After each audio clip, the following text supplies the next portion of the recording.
Ever get that weird sinking feeling? You're hanging out with a friend, someone you've known for years, and it hits you. You actually feel more alone with them than you do by yourself. If you know that feeling, if you've ever questioned whether a friendship was real, stick around. We're going to get into the real reasons why some friendships are built on a lie and, most importantly, how you can get your peace of mind back. So what exactly is a fake friend? It's someone who has the title, but their actions are all about them. It's manipulation and self-service hidden behind a friendly mask. They might say all the right things, but when it comes down to it, they just don't genuinely care about how you're doing. And having that kind of energy in your life, it's not just a bummer, it's damaging. It leads to real stress, anxiety, and that feeling of being completely drained. And that experience leaves scars. It's that sharp sting of betrayal when you realize the trust you gave them was totally misplaced. It's the unique kind of loneliness that comes from knowing the person you counted on was never really in your corner. Over time, that chips away at your self-worth. Those little digs, the backhanded compliments, they're meant to make you feel small, to make you second-guess yourself. Before you know it, you're stuck in a loop of self-doubt, maybe even blaming yourself for not spotting the red flags earlier. But why? Why do people do this? Here's the most important thing to remember. It's almost never about you. It's a mirror reflecting their own junk. A lot of the time, this stuff comes from a place of deep insecurity. They might hang around you to boost their own ego, either by association or by putting you down to feel bigger. Their friendship comes with terms and conditions, all based on what you can do for them. Fear is another huge factor. Some people are just so terrified of being alone that they'll fake their way through any relationship. And then you've got the more complicated stuff, like narcissism. A narcissistic friend doesn't see a friend, they see an audience.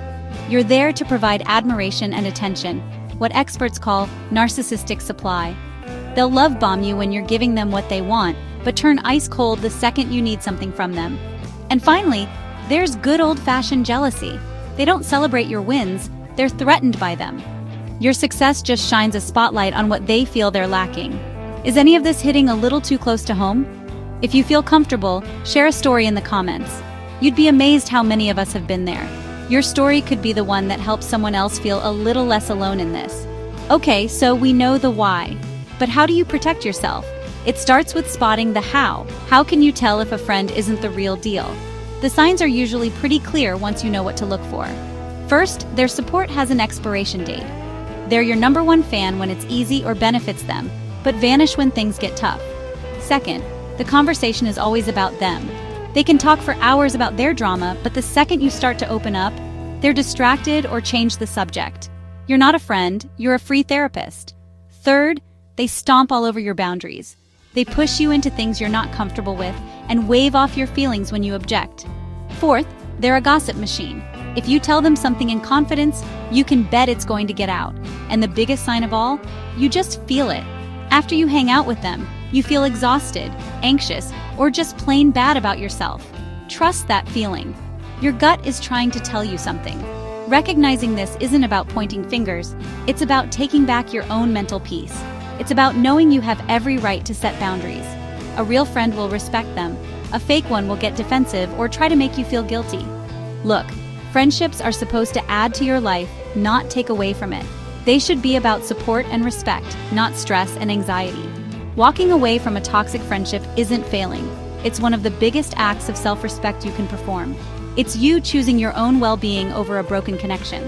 Seneca the Stoic said, "Associate with people who are likely to improve you.